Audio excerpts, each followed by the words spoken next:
from the Swisscast Network. Hey, Boss Mama. Welcome back to the show. This is the space where ambitious moms come to talk business, motherhood, and what it really takes to stop doubting and start executing. I'm your host, Manushka Elephant, and I use my 15 years in marketing to help mompreneurs grow with more clarity, strategy, and accountability. If you're done hustling and ready to build a business that supports the life you actually want, you're in the right place.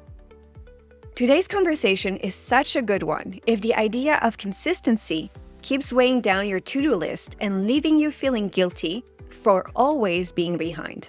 Because let's face it, consistency sounds great in theory, but until you're trying to build a business with broken sleep, school runs, chopped up work hours, and about 10 other things pulling at your attention, well, consistency becomes a burden. In this conversation, I'm joined by Maryia Ramanava, founder of No Makeup Marketing and a mom of 3 boys. And we're unpacking what consistency can look like when you stop trying to force yourself into a business model that doesn't fit real life. We talk about sustainable visibility, perfectionism, building offers around your actual capacity, and why doing something consistently does not mean doing it constantly. So if you've been feeling behind, frustrated, or like you're somehow bad at consistency, this episode will give you a much more realistic and refreshing perspective. Let's get into it. Hi, Maryia. Thank you so much for joining me on the Hey Boss Mama show. I'm really excited about this because we've been collaborating since the beginning of the year, I think. And it's been just incredible to see how you run your business and how you basically always have that really upbeat kind of attitude online. And I just love seeing your posts and everything that you do because it feels very fresh and it feels also different. And like I told you before, one of the things that attracted me to you was your offer about the No Makeup Marketing Club that you had launched. And I just felt like this is different. This is something that speaks to me.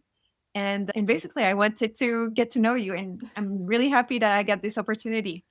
So please start by telling us about you because most of our listeners will not know about your journey. And tell us about how you started your business. So my name is Maryia Ramanava, and as you already said, my main business right now is called No Makeup Marketing, and it has multiple offers because I love to run business in with different sides. Also, we will talk more about why I structure my business this way, why it might sound like a bit counterintuitive, for a person who have 3 kids. I have 3 boys. Yay, boy energy. Yeah, exactly, boy energy. So basically, my business is structured around my family, and it was always like this from the moment I become a mother.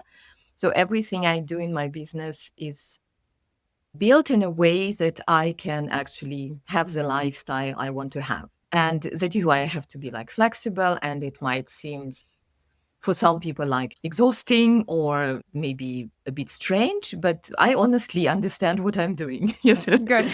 Yeah, and for this reason, for example, I have a multiple offer structure, but they all kind of come into this no makeup marketing, which is more like philosophy, actually. It's very flexible. If we go into the very, very past, so I started my business as a side hustle when I was still had academic career, so I have academic background, but I was always very visual and I was always very interested in photography. So when I still was working at the university, I started having a side hustle, like photography business was more for self-expression. But I think already then I just wanted to have this feeling of being my own boss, and being more independent. It's maybe just very, very personal thing. And when I became a mother, I discovered, yes, that I actually want to spend more time with my kid than I thought when I was pregnant, Mm-hmm. So because when I was pregnant, I thought, oh, fine, I'll just continue my career, writing my PhD, teaching, working. I really loved my work. I loved my colleagues, my work. Yeah, so I was very happy. But when I became a mother, actually, when the baby arrived, I was just like, no, actually not. Yeah. And then there were also some life circumstances because my husband got a position in different countries, so in Switzerland, and we lived in Germany. So basically, like there were like not only my like wish to stay with the baby, but the life also kind of turned out in a way that I had to leave my job. Yeah. So it was like a combination. But the decision that I'm not going back to academic career, I made. Yeah. Yeah. And then I started, and then it's funny because my first business with a baby was I was making toys. Yes. Okay. So it had nothing to do with things I do now. I mean, it still was kind of creative, yeah, because I'm also a very crafty person. So, like visual, I do things visually, like I do like things. Yes, I like to do things. And so, of course, I took beautiful photos of these and also created a big community. But the business was about making toys. Yeah, so also was in line with what sparked me at the moment because I had a baby. I wanted to make like eco-friendly baby-safe toys.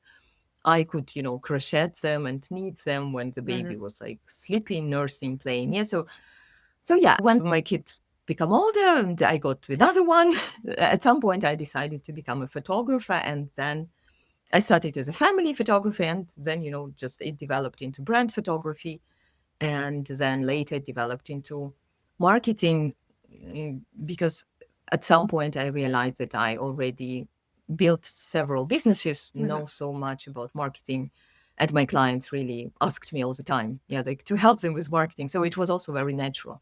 Yeah, so it all developed in this way. This is where I'm now. I think most entrepreneurs, they don't go a straight path. There's Yeah. always like a few businesses that we have in our back closets of things that we started by passion or by personal interest. And then maybe our interest changed, or we realized that the passion is actually best kept as a passion and not as a full business. Like personally, I tried making handbags a few years ago and I used to love this because for me, it was all about spending time behind a sewing machine because I love fabric and I love prints.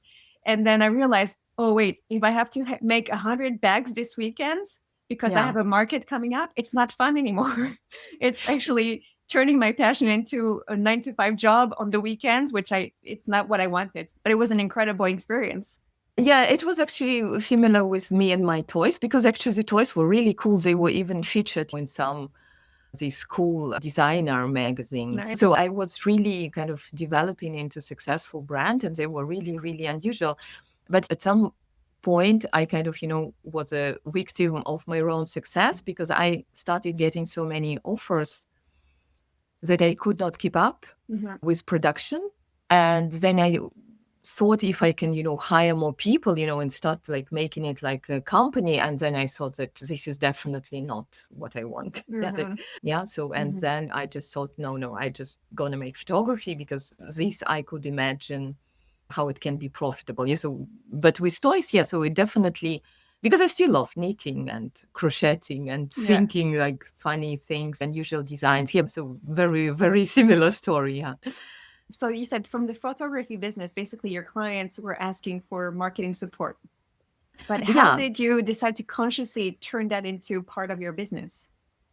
I started having brand photo sessions because at some point first of all, it was like COVID was like a big thing that, because I was a family photographer, then there was COVID, and then going into people's homes, especially, when they had newborn babies or little kids, suddenly felt not safe for me. I felt so like just like physically exhausted because like photo session is already quite exhausting thing, but when you cannot breathe, it was even more. And then family photography clients who needed photos for their business. So I started taking photos of like mothers who had business. And it was really fun. Yeah.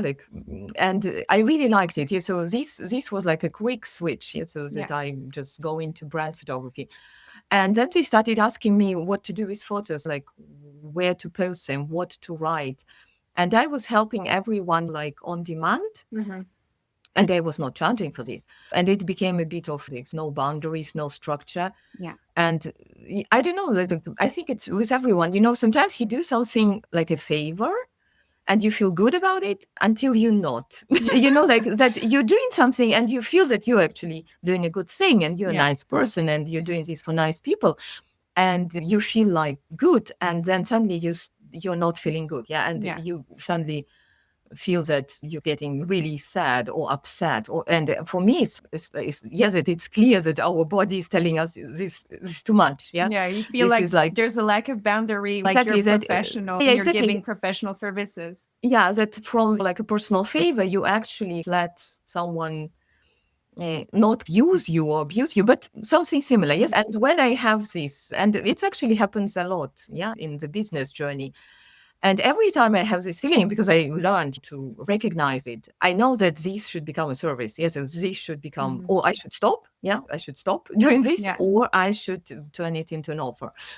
And with marketing, this is how it happened. Yeah. So first of all, I had a feeling I repeating myself all the time. So at some point I thought, no, I should, bring people together and they just all listen to me at once. Yeah. This was my first mastermind. I just took my photography clients and tell them, girls, we're meeting every week and we just discuss all these things. But then, of course, organizing meeting was hard because I had my kids, they had their kids. And sometimes we would meet, at 11 in the evening.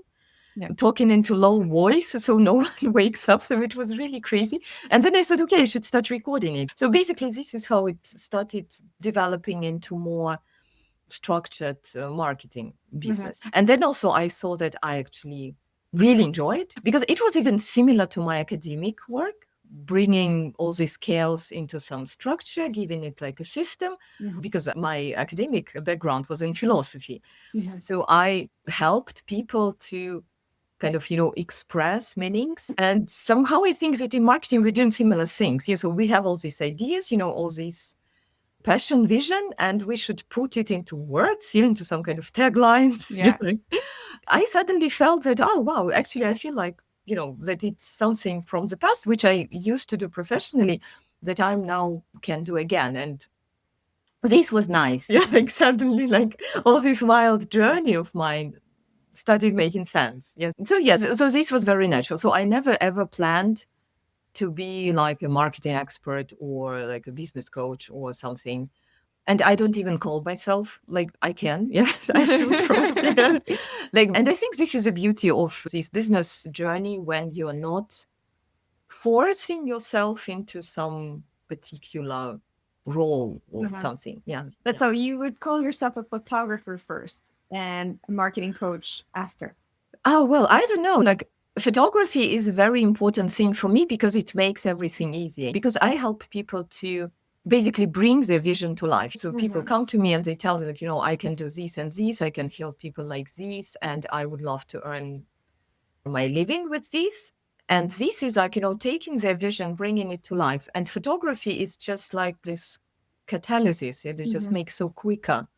And also people can understand it. And this is something I can do by myself, like, and I can just give it to my clients and they find it very nice. I just take these photos and you have them. But on the other hand, like photography alone is also not enough. I don't know, maybe now I can even call myself something like visibility midwife. I don't know. I feel like it's actually quite rare to see photographers doing this kind of work, because most of the time it's like they're really focused on the image, the visual, whereas you're going a lot deeper with the work that you're doing. Yeah, so I'm definitely like for the brand photography, because I do also different types of photography. And I was, for example, selling for many years, I was selling fine art prints. Yeah, so it was completely only my inner vision. They were pretty depressive. Okay. It's talking about motherhood, yeah. So it's they were like many things, because I'm left my home country and what I was like living as a foreigner, like lost all my kind of connection. Yeah, so there was like many things to process.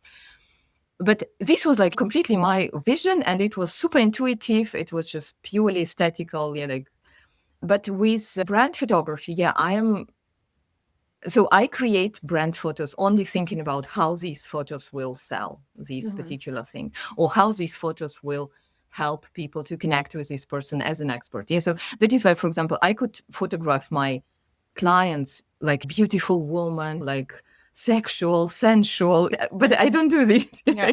And we need these different images for different occasions, yeah, in our life. Yeah, for me, brand photography is absolutely, it's a marketing tool. Yeah, so I only think about it as a marketing, and also plan with my clients, plan the session only from perspective of marketing. Yeah, and that is why I think, for example, if you rebrand or if you have like this change in your business direction, you would need different images. Yeah. Even if you have like still very nice photos, like super nice. Yeah, you look good, you like them, but your business changes. You would need different imagery. Exactly like with the website or copy. Yeah, so Yeah. you cannot just keep using the same posts, sending the same emails. And people don't often understand it. Because many people, for example, use for their business, they use their like corporate headshots. It's not doing the work. Yeah. I mean, it's better than no photos. So I don't see myself as a purely photographer anymore. But I think just because it's like quick, such a solid thing, you can quickly create. So I still do it. Yeah. And actually really enjoy doing it, though I don't have much time to do it. But so Yeah. I'd love to get a bit more in behind the curtain, so to say, because we have three boys. How old are they, and how do you manage the schedule? Basically, like mine is still in partial childcare. Like I have 2 days of a childminder, but I want to know, how does it work when your kids get older, because you've gone through all those stages already. So my kids are now 14, 11, and 7. Okay. Making toys, I started when my kid was 6 months old, like the first one. But it was really more for just, maybe even like my mental health, because I just had to do something. And this building this business, and also because I immediately built like a huge community of other toys designers. Yeah, so I really kind of went into this like seriously. So I had an Etsy shop, but I was like much more than an Etsy shop seller. So it kept me sane, I think. Yeah, so it let me like get over the motherhood like these first years, which was really, really hard. And I opened my full-time photography business when I had 2 kids, and one was 1 year old. Yeah, so it was like 4-year-old, 1 year old. And I had very clear like workflow, because I would take photos on the weekends when my husband would be with kids, and because he didn't work on weekends. And then I would have like marketing delivery through the week, and it was complete chaos because my kids never napped, never nothing. Like, that's just like absolutely. The only thing that I can tell about my kids that they are relatively quiet. Yeah, so they are boys, but they really kind of careful, like reading books, doing these kind of quiet activities. Some children, they're really energetic. So this is not my case. Yes, this is maybe because I'm also not energetic, really. So, but it was really hard. For me, it was like really important to, like to switch from this, because when you don't have children and you work, you try to focus. Yeah. And you basically try to go deep. And I think the main problem, of people with children, that they cannot focus. Yeah. Because first of all, it's dangerous. Because if you focus, you're not paying attention to your kid. Yeah. And this is dangerous. So basically, I tried to teach myself that not only I should not really fully focus on what I do. Yeah, so basically, I should do activities that do not require my full attention. And then also teach myself that distraction is a normal thing. Yeah, like that. So distraction is not something that, because otherwise you just get so angry every time. Like you try to focus and there is distraction and you just like, So this is what I really just, I don't know. I think I really taught myself, that distraction is normal. And if someone wants something, I really stop and do the thing and then come back. And I don't know, maybe this is not healthy. Like one of the things that I've experienced too that I find was very difficult at the beginning is the brain fog. Yeah. Because there is the hormones, first of all, when you have still gave birth not that long ago. And then there's the tiredness that accumulates. And it's very hard to keep focused, but also to have the thought process go smoothly. And then when I hear some recordings of me some months ago for the podcast, and I'm like, how am I talking? The sentences, they don't make sense. I feel like the grammar, the words, it all goes into a weird jumble. And I'm like, oh, wow. I just have to accept that there are periods where when you have a young child, or just when they're not sleeping properly at night, or if they're sick, it's going to affect your energy and your ability to perform in your work too. I think that you can only do business with young children only if you see this business actually as a act of self-care. Yeah, so basically that you are doing this not because you have to, but just because it gives you this space for you. Because that is why I think it's actually so much harder to actually go to work and have a small kid. That because when you go to work, you kind of forced, you have this like pressure. But I think when it's about business with children, it's only about your kind of self-fulfillment. And that is why, for example, I think that if you really like in financial struggle and you have little kids, you maybe should get a job.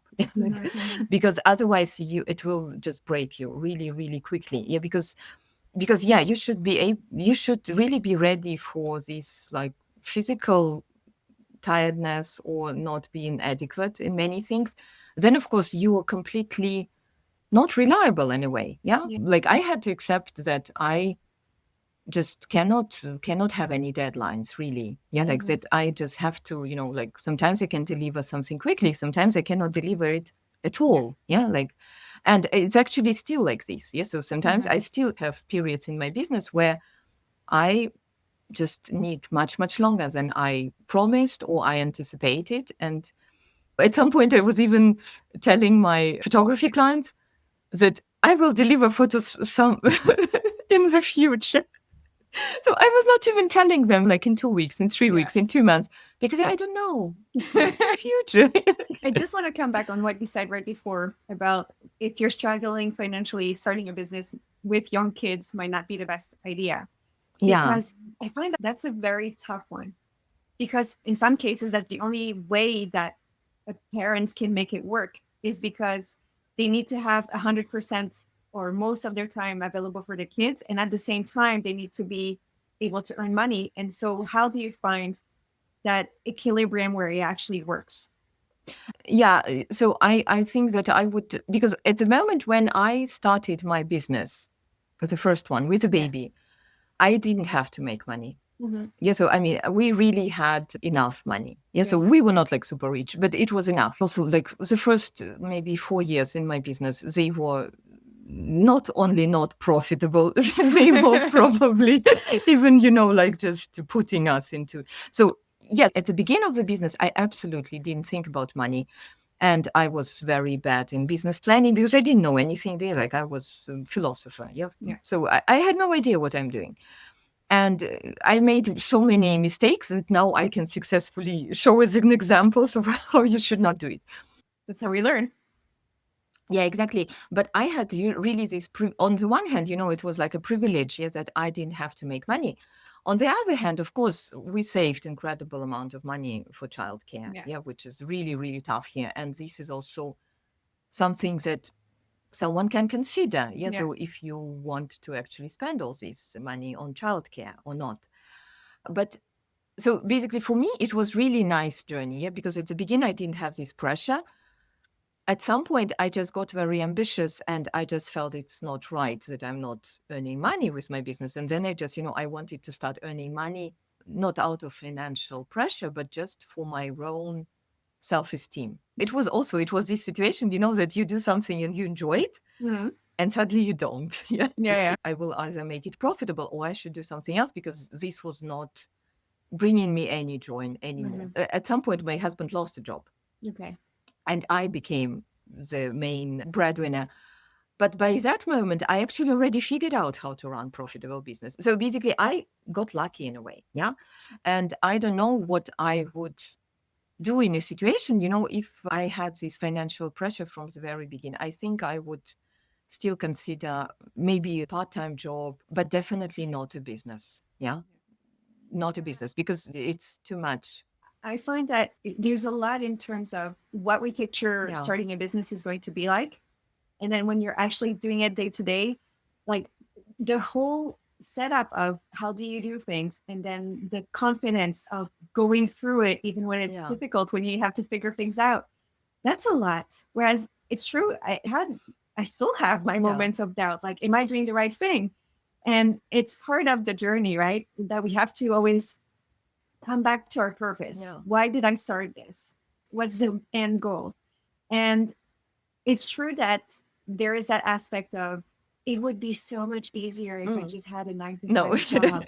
But wait, that's exactly what I don't want, because I want the flexibility. I want to be able to create my life and to be as present as I decide to be in my kid's life. And then I also have to accept that it's going to take more Yeah. time to build certain things. And I'll admit that's one of my issues right now, is that I have all those ideas and I'm like, okay, yes, let's go and run with this. And then I'm like, shit, I should have planned more in advance. I should have built systems better. I should have done this and that. And I'm like, okay, it doesn't matter. I'll just go with the flow because this is learning experience anyways. And like you said, I'm also in a position where I'm lucky that Yeah. we're not depending on my income. So it gives me a lot more freedom with experimenting with Yeah. my business as well. Yeah, definitely. Yeah. And I also think that I always saw business, like it was funny always, like being in this park, when my children were small, I spent, I don't know how many years on the playground. And, and then you like on this playground and you talk to other mothers and they start discussing all the things they are doing for themselves, like going to massage or like a weekend, with their girlfriend. And they ask me like, what do you do for yourself? And I'm just like, I work. So I think that's really the only thing why I was able to grow until to the point I did and really enjoyed the ride. Because for me, business, like working with my clients, writing this marketing copy, making websites, thinking about promotion, it was really like my creative getaway. Yeah. So, and because it is when, like when I work sometimes with some people and they tell me like, oh, I hate marketing. I'm just like, how do you do it then? Like, if you, because this is like, like this getting clients, like getting out there, like getting visible. If you don't like it, I mean, yeah, because then it's become like a job, yeah, like that you have some elements in your business you don't enjoy. Mhm. So I think this is also important, yeah, that always try to tweak your business in a way that you will actually like everything, because this is like a healthy challenge, yeah, like a healthy intellectual challenge and social challenge, and which is like beyond the baby routine. Because I think this is also like a big thing for parents, yes, that they become like underwhelmed in many things. Yeah, I mean they become overwhelmed with some things. There is no balance in it. Yeah, so that is why I think if you can really allow yourself to take your passion and really put a bit of ambition into it, yeah, because hobby is nice, but I think won't save like a young mother from depression, yeah, or like really feeling that she lost herself. So hobby won't help, but business can. Like business can help. You have mental health issues, start a business. Yeah, I think so. I mean, if you feel not fulfilled with just, cooking healthy lunches and going to the children park, and yeah, because it took me maybe 6 years to get used to playground. So because every time I was on the playground, I thought I'm dying. Like I really thought I just gonna die there. Wow. So it was really hard for me to integrate into this children life style. And so now, what would a typical week look like in terms of the organization that you have? Because one of the things that you help your clients do is get more consistent with their online presence and the way that they show up. So how do you create that rhythm while still being so flexible, obviously with the deadlines and stuff like that, so that you're to get that consistency for yourself? Yeah. So now, of course, everything became much more easier. Yeah, when the kids started like a proper school and they have their school rhythm. So now I'm always working and plan to work when my kids are at school. This became, like this very, very clear structure. The only thing is that because I have 3, almost always someone is sick. Yeah. Okay. Yeah, that's tough. In theory, this is like, oh, yeah, they all go to school. Yeah, but they don't.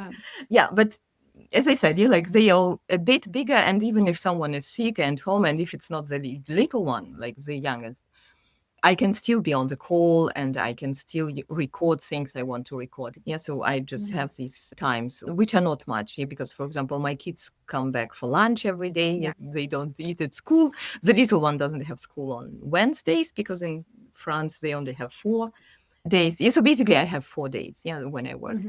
This is like the one thing. Another thing is that as I said, I have multiple offers which actually let me accommodate different things, for example, like school breaks. Yeah. So that, for example, I have some offers that I would only run, when it's like normal school. And then I would have like more passive offers or just more fun offers when there is a school break. I could not deliver like a group program during summer break. Well, I mean, I could, but it would be like really overwhelming. Yeah, so this also was like a thing, which also feels like sometimes some people think it's harder to have like these, different offers where, the juggling. But this is what you do when you have kids. You just, you're juggling.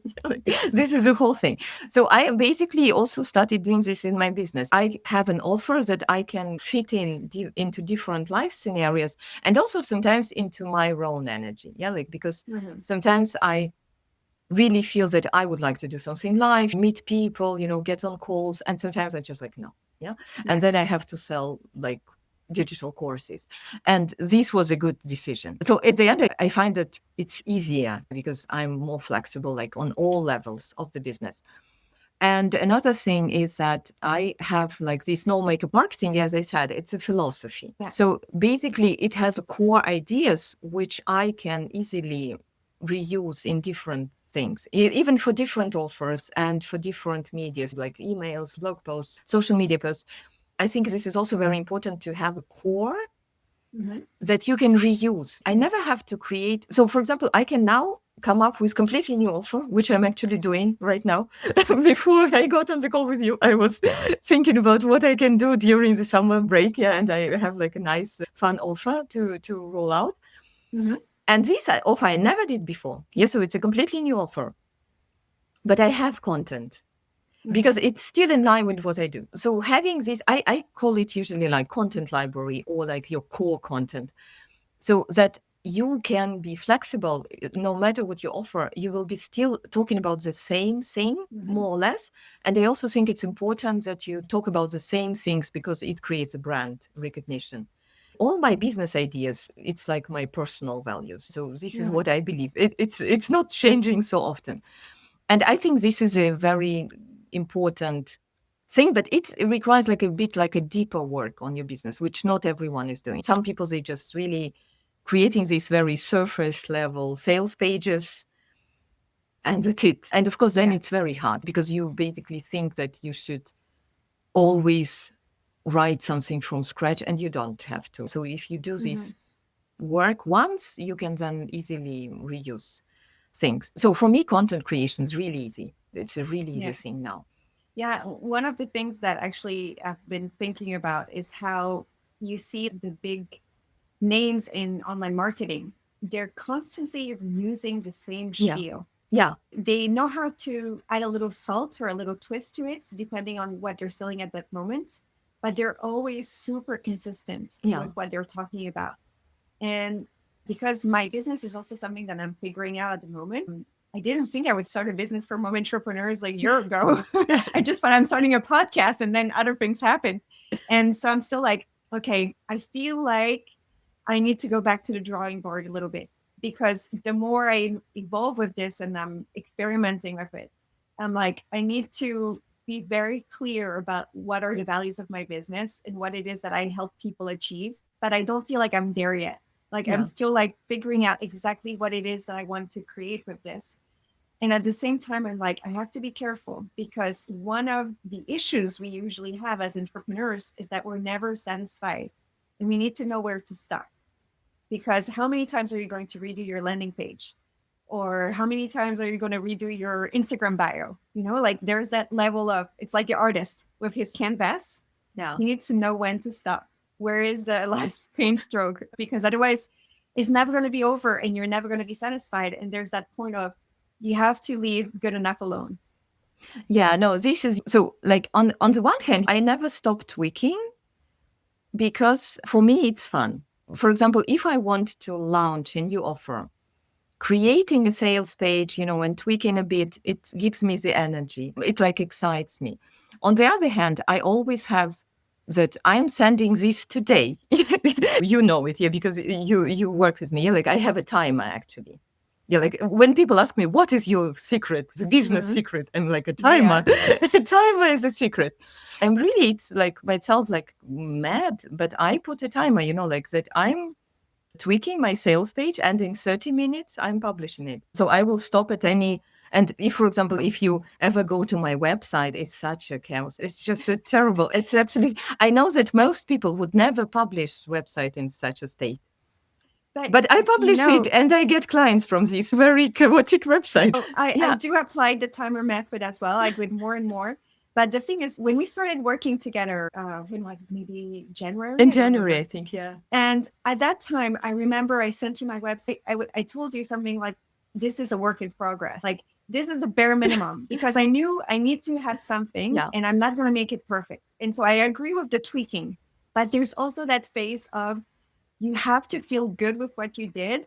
And you have to accept that it's fine the way it is, because yes, people are not looking for perfection, and we're always going to be the first ones judging ourselves and the work that we do and the face that we put out there. And that's one of the things also that I appreciate with the way that you show up on social media. And it's something that I've learned to do since I started Hey Boss Mama, is it's okay not to be perfect. No, I think perfect is a fear. Yeah. Exactly. Yeah. So, I mean, it's just a different word. Yeah. Perfect is fear. So, I mean, every time you have a feeling it's not good enough. Yeah. And this is like, I mean, who wants to live in fear? Yeah. No one wants to live in fear. I give myself a time, for example, like, so usually my time is 15 minutes for anything, like 15 minutes. And then I see, like, am I still doing it? Am I have a progress? Am I just fed up with this? I don't want to do it anymore. So I always kind of check on the time, because I have very little time. And when, for example, the time is over and I have a sales page, I will go and send it to my list, because I have a very big email list. Yeah. So, and usually at least one person will buy. If one person buys, I'm like, okay, it's working. If no one buys, I might come back to it and start tweaking, what I exactly, how I said it. Yeah. So I think it's always this kind of, you put it out there, you see if it's working. If it's not working, you can keep tweaking it. If it doesn't work, until I usually give clients, for example, for an offer, like 2 weeks. If the offer didn't sell out, despite tweaking, then maybe, you should go and do something else. And I think this is also like a part of being a business owner. Yes, just like, so I think I have like one workshop, I called it like a mad scientist mindset. So basically you just keep experimenting until it works. Yeah, because it will work at some point. Sometimes I really feel sad, because I see, like, I follow some people and I see, for example, how they kind of stick with one thing and they keep tweaking, and it's not selling because it's probably, not for their audience, or maybe it's not really maybe they should sell it, but they don't really want to sell it. There should be some, like, this a bit of a playful, more open attitude, especially for people who had jobs. They think their business should bring this constant flow of income as a salary. Yeah. So they basically think that they should be making like 5,000 per month, 10,000 per month. Yeah. And don't forget all the influencers saying, like, look how much money I made without doing anything. Yeah, exactly. There is this like consistent income, or like sustainable business. And people think that you should be kind of getting this amount of money every month. And you can really do it if you have like a subscription or membership model. So this, they have a nice offer, they start testing it, and it's not bringing them this kind of salary they envisioned. But in business, actually, sometimes you can earn almost your year income, like in 2 months. Yeah. So this is also like that, if you actually stay on it. Yeah. So if you keep tweaking, experimenting, not kind of let, the fear or just yourself get in your way, you might sell it out and earn your year income in 2 months. It's very hard to accept, especially coming back from the job. And I mean, if your parents were not business owners, you won't know it. Yeah. And this is also what I had to learn, actually, that I usually do sale at the end of the year. And there were some years when I would basically earn like the half of my year income just from one sale. And of course, I have to kind of get ready for it. I have to have audience. I have to have, like warm people. I have to create excitement. I should be excited myself. It should be like, everything should be laid out. But I also think what's ruining it for many people, like that stability is like this, like payments coming in, but not necessarily in business. And then you kind of give up too soon, or you really tweak thing which just you should let go. You like maybe should have let go like 5 years ago. Yeah, you have to accept the fact that depending on what kind of services or products you're selling, it might get very seasonal. Yeah, but at least you have the control of saying like when are the seasons, and you can adapt that to your life. And this is just a luxury in itself already. Yeah, but I think also like having kids teach us, this flexibility. Because it's some days they start brushing their teeth, they start taking a shower, they start using toilet. So, and it's also like, when you do it, when you with kids, you think it's never happened. Yes. Like you will spend your life with diapers. So you cannot imagine that, someday, they really will, go to the toilet without you. And I think it was similar with business. So you think that, like, oh no, this offer will never bring me income, and suddenly it brings you income. So for me, it's really about just testing and giving yourself this very, very clear, like how long I will test it, how many times before I kind of decide not to do anything with an offer. I have to share it at least 100 times. And like in different places, like not on the same Instagram account with like 20 people. So, and for me, it's helpful, like it creates this kind of clear plan. Like, okay, so I'm not panicking. I'm just keep doing the thing, or like, I'm just put my timer and tweak my thing. This helps. And so going back to the type of advice that you give your own clients, like one of the things that I joined your program about consistency, because I was like, this is one of the things where I need to push myself a little bit, and it's nicer to do it with other people too. What are the top advice or the top things that you tell your clients about consistency and how to get there? So consistency, the first advice, it's to relax, So that this is really like you cannot do anything under pressure. I mean, you can do something under pressure. You cannot do anything for a long time under pressure. And consistency is about long time. So this is like the first thing. You should leave yourself alone a bit. Yeah. I often say that consistency is not about discipline, is not about willpower, especially for parents. I mean, like, really, just you use all your willpower just not to freak out. Like you're already done with willpower. Yes. Keep your cool. It's okay. Just not to kind of start like screaming and breaking dishes. It's already willpower working there. So that it's not, because like people often say about like the habits and all these things, but I think this is really, really not what it is. Consistency in business areas, which is not forced and not necessarily constant. So, for example, if I talk about like how I show up, because I show up consistently. So I have like consistent visibility. But if you go, to my Instagram or to my Facebook or to my LinkedIn, you will see that I don't post every day. So I show up in a way that I can show up in particular moments of my life on the areas where I can show up. This is still flexible, but I will show up. So I have no doubt or fear that I will stop showing up. And I'm showing up in my business for 20 years. So I'm just showing up because I don't try to make it really rigid, especially with my lifestyle. So I know that I cannot show up twice per day, or like sometimes I try to go live in my Facebook group like every Tuesday. But I know that I won't be able to do it for a year, but I can do it for a month. So, and this is also what I work with my clients on. Like, if we talking about taking some action, how exactly does it look? For how long? Like, for example, like I have this rule of 100. So I will show my offer 100 times. So I didn't tell myself I will talk about this offer every week until I die. So this is like the one thing, that doing something consistently doesn't mean doing something constantly, doing something like in this forced framework and just really being worried. Yeah. You didn't show up, you failed. It has to be sustainable. Yeah, it has to be sustainable. For me, consistency, like, I don't know, 80% of my consistency is automated email sequence. So I would always put more effort into creating something that will be just going on by itself. Yeah.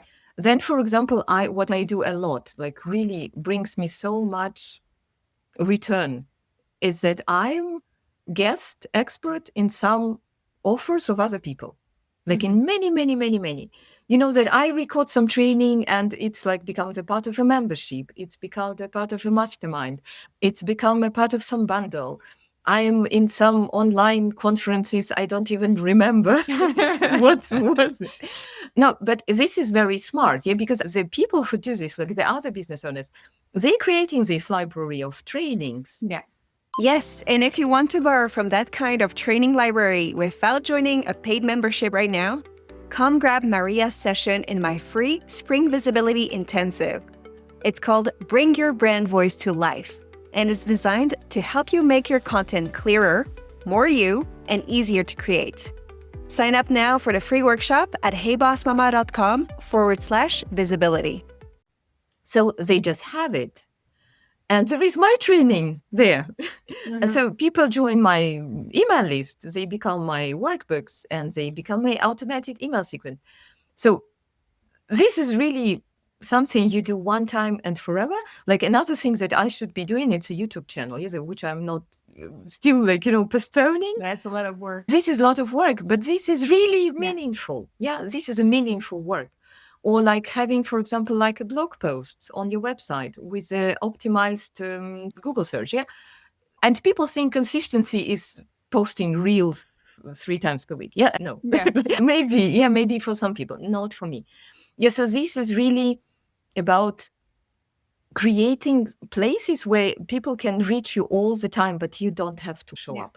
Yeah, so this is consistency for me. Yeah, so basically being present without doing it. So maybe like these influencers telling you, look, no, because sometimes I really make sales and I don't know the people. And if I look, for example, I can go into my email system and see how they joined. And I see, they joined from this bundle from 3 years ago. I participated and they still have my offer somewhere. And this is how people came. So this is nice. Yeah. And I think it's just a very solid system that you can build. Definitely. And love about this vision of what is consistency is that it's flexible according to your needs, your business needs, but also what's your schedule like, what's your life like. Getting something that works for you, that will fulfill your business goals because otherwise what's the point? But then that you're able to keep maintaining. And that's not always easy to figure out at the beginning. It might take a little bit of trial and error. But if you have the reflection for it, if you take the time to actually think, what's working, what should I prioritize, and where should I put all that effort? Because I think one of the issues a lot of business owners make, especially in the beginning, is that they think social media is so important. I have to be super active there and I have to really put my face there. And then they're like, oh, wait, where is my business actually coming from? Is it from social media? And should I really be spending my time there? The funny thing is that most of my business really comes from social media. Because like now I had these really many photo sessions and I have the group photo sessions and we get all together and people start asking, oh, how do you know Maryia? And everyone knows me from social media. So I actually have, I don't know how many followers, like 300 here, like on Instagram. I have super small following. I heard about you the first time through a Facebook group. Yeah, you also know me from social media. Because that's also where like I get a lot of clients and a lot of contacts. Like a lot of my networking now, it happens through social media groups. Because first of all, I live in the countryside and it's not that easy to go and meet people in person. But also because there's a lot of exchanges that happen there. But what I mean by people spending too much time on social media, it's more like curating the perfect Instagram, for example. Yeah, exactly. Like you can have like a few posts And but you can just chat with people. You can participate in discussions. You can comment. Yeah. So I get many people coming to my Facebook group, or to starting DMing me just because I was helpful. Like, because I was helpful. Commenting on their post or replying to their comment. So basically it's networking. So it's just like online networking. But if you look at my social media feed, it's clearly that sometimes I post consistently, sometimes I don't. I usually schedule my post on the one day of the month. And sometimes I only schedule like 5. Or sometimes I schedule 20. But it's done because I have a timer. So that is why it's also very different. So sometimes it's more, sometimes it's less. It doesn't change much. Now at this moment of my business, it doesn't affect how often I post. But for example, my family photography business, I grew just by posting in Facebook groups. So just by making these promotional posts with a couple of photographs that, next month I have 5 slots open. Who wants? So it was very simple marketing. But I was doing it consistently. So, like I was really just posting as this, but not like daily. It was very realistic effort. I have one last question for you. And it's not exactly business related. But what I'd love to know is, one day when your 3 kids are all grown up, what do you wish they would say about you? My kids? Oh, I don't know. I have no idea. I don't know. Like I have a very, very close relationship with my children. Like, so basically my children are like my favorite people. It's really like, so I always really excited to just spend time with my kids. And so we talk a lot. We talk about everything. We have this, of course we have some fights, and now they're getting teenagers and grumpy, and but I don't know. I think that I'm really living like my best life as a mother. So I cannot imagine any better motherhood for me. Wonderful. So that is why I hope that they will just see that anything is possible and you can really do what you love. Because this is a big thing. Because my husband, he's still in academic career. This is how we met. So we were both, we met at the university, and he's also doing what he likes. And for example, now he's in a different country because this is where he could find his position after being unemployed for some time. And now we kind of live a bit apart, but he comes and we have really nice relationship when he comes. So basically they are growing up with parents who kind of not really doing things the way people should do. It's not conventional. Not conventional, like very not conventional. And as I said, our income, it's not like the salary. So it's not like you're getting this kind of paycheck every month.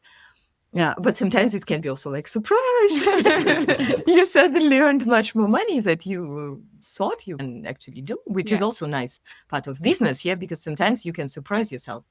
You can suddenly just like, wow, I didn't know I can do it. And I think that they just see that you can actually do something you really like, because I'm very passionate about what I do. My husband is very passionate about what he does. And I think this is maybe like something, that my kids would be just like, she always did what she wanted. She didn't listen to anyone. I actually think they already see this.